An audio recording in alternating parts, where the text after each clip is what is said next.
All right, everybody, welcome back to the third and final chapter to this rabbit hole that is the life of Magog. I'm not gonna recap. If you want to know what's happened up to this point, you can check the playlist, go back and watch the other two videos. Or, I forgot to mention this in the previous two episodes, all of this information is on a thread I created on the app Threads. So if you follow me on Instagram, you can check my threads and scroll down, you'll find it there, like a big picture of Magog by Alex Ross. And you can read over all of this. Of course, there's going to be stuff here in the video that I'm going to cover that's not on the thread, but basically that is the source material for this video, if you will.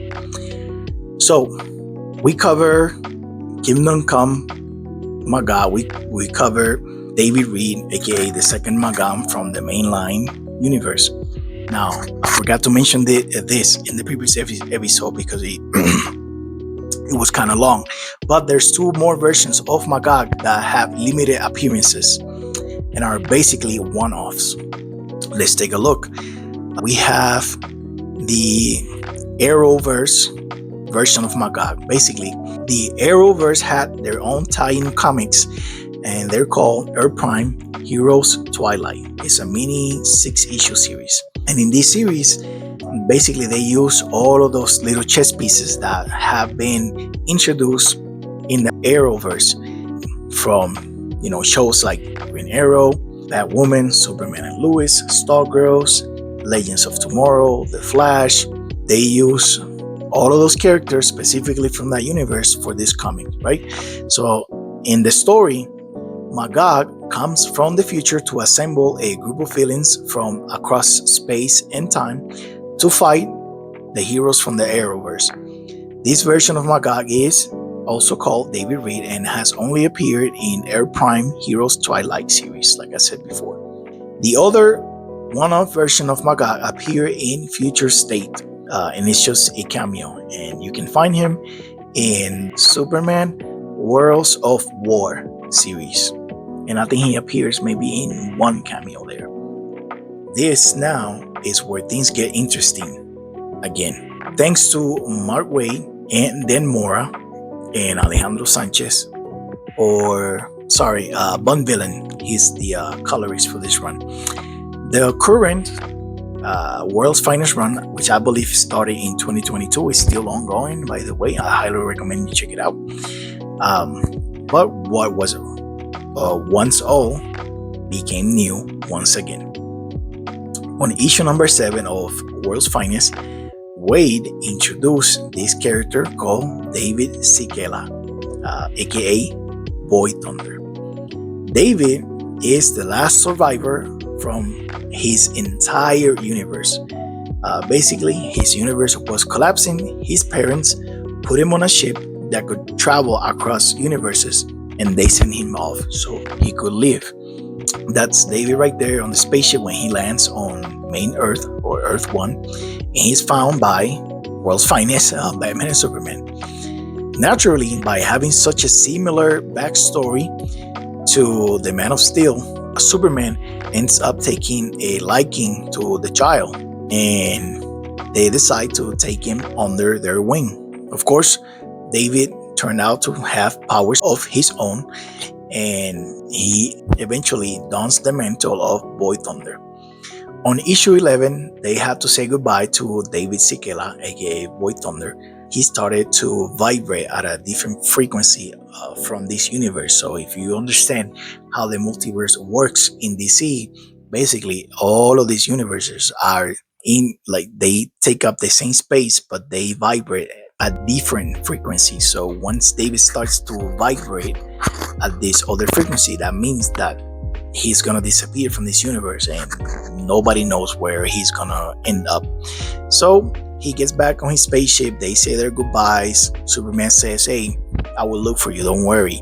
And David takes off, travels across the universe toward a different Earth. In that Earth that he eventually lands, the old god Gog, was there awaiting for David's arrival.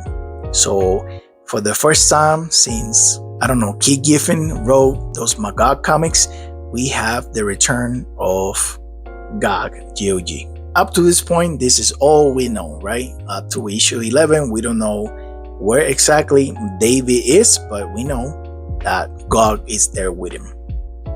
Now, in issue 17, DC teased the return of Boy Thunder.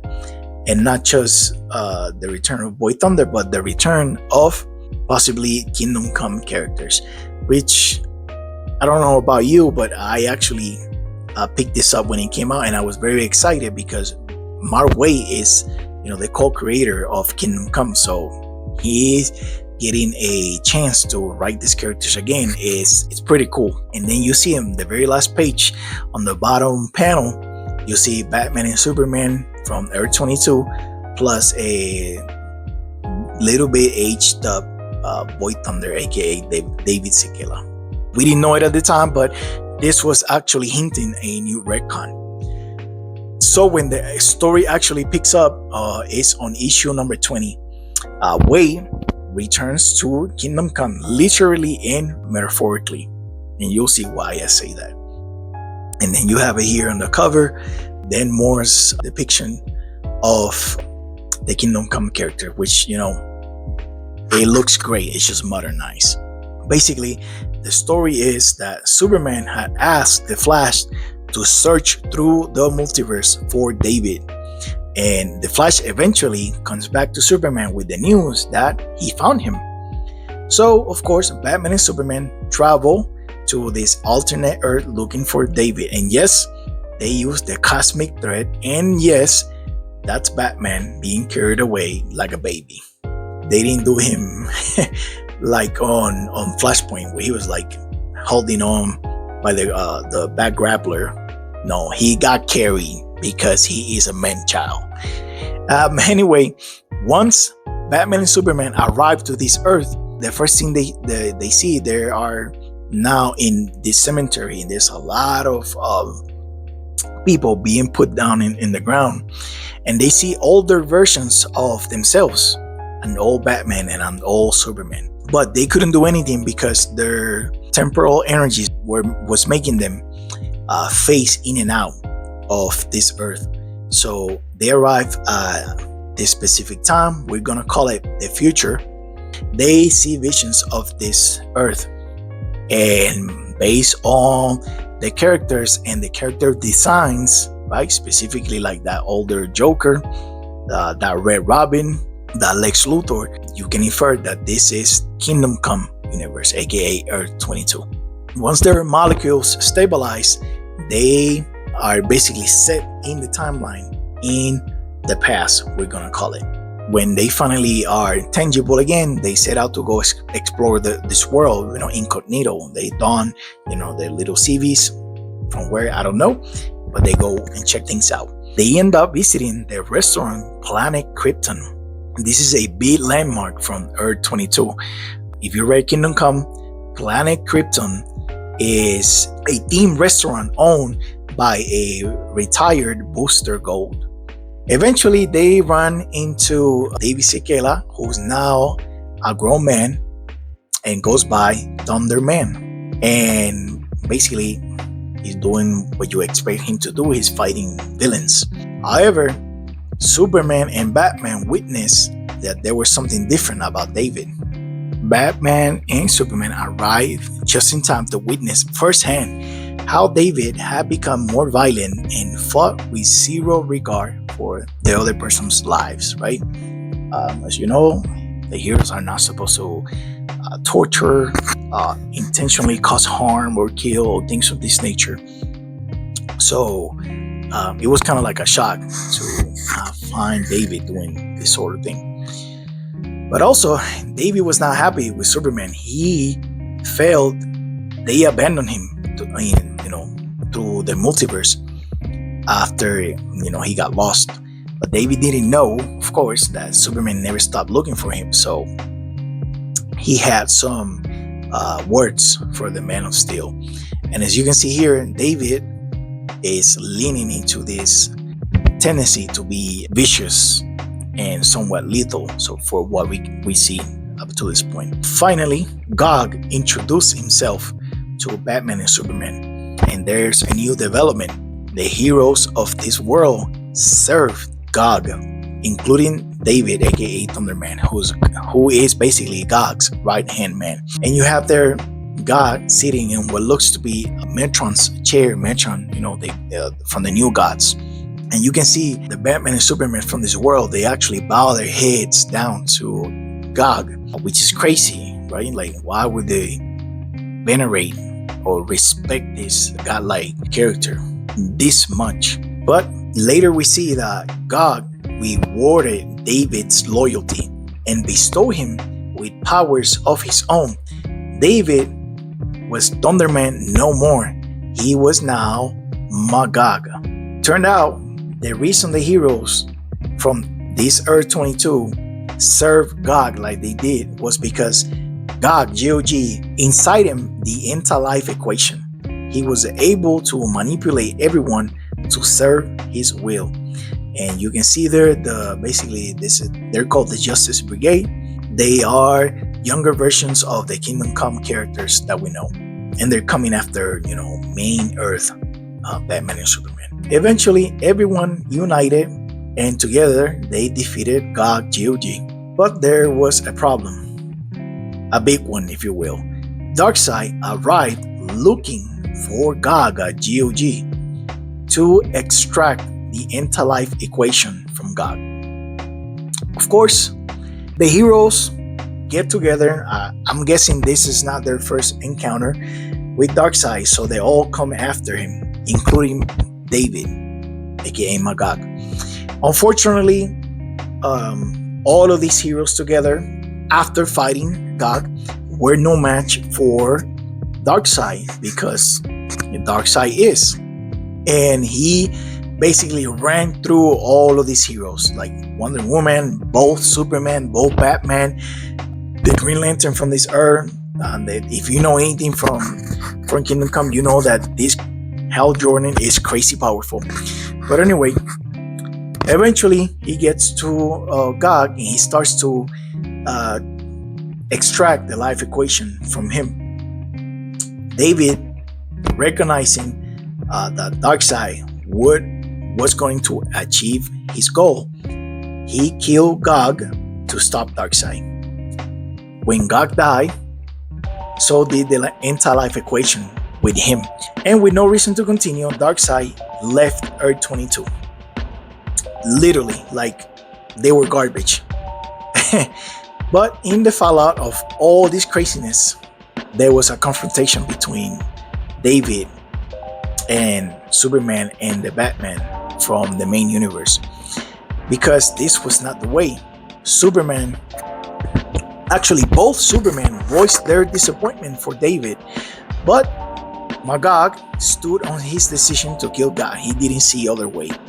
And you can tell David was basically destined to become this like quote-unquote hero that leans into lethal force.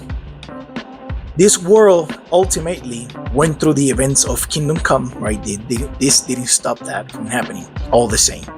The Spectre, like I said earlier, he showed the future of this world to Batman and Superman. And in this 2-page spread, you have Dan Mora and Von Villain's depiction of that famous battle created by Alex Ross and Mark Waid in the 90s, where one side of the fight was led by Superman and the other one was kind of like head by Shazam, thanks to Lex Luthor and others. But yeah, this is pretty cool. I can't tell you how much I was nerding out when I saw this when it came out.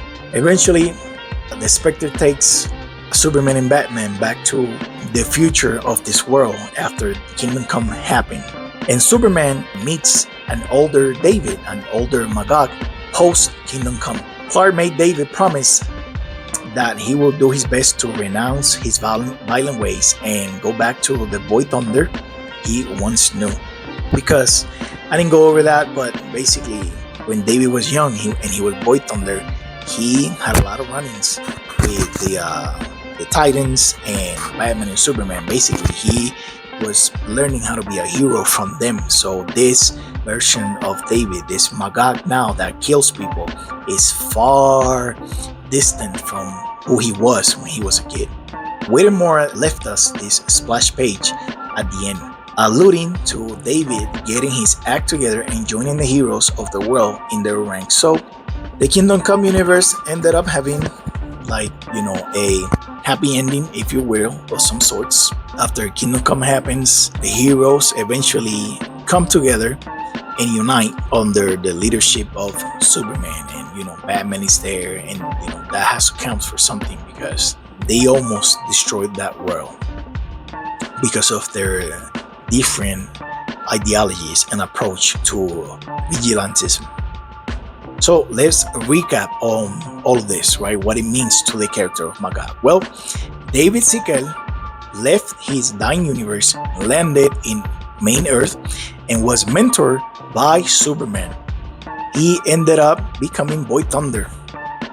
David abruptly left Earth Prime and landed on Earth 22, and he became Thunderman over there. And eventually, God rewarded him by making him Magog. David Sikela, aka Magog, ended up killing God and eventually kills the Joker, which sparked the events of Kingdom Come. So, Mark Waid retconned the original story he gave Magog in the Kingdom. The story of Magog being the son of Wonder Woman and Superman are no longer canon, not even to Waid's own writing. Waid also retconned Geoff Johns' retcon of Magog of Kingdom Come being William Matthew. So that's no longer canon, even if this is not the same continuity, because that was pre-Flashpoint. Regardless, that's no longer part of the continuity. So the Magog from Kingdom Come is now named David Sikela. He's the last survivor of a dead universe. He was Superman's friend and apprentice, if you will, and sidekick to an extent, if you think about it. He was Boy Thunder, then Thunderman, then finally Magog. That is the chronological story of David Sikela, the Magog from Kingdom Come.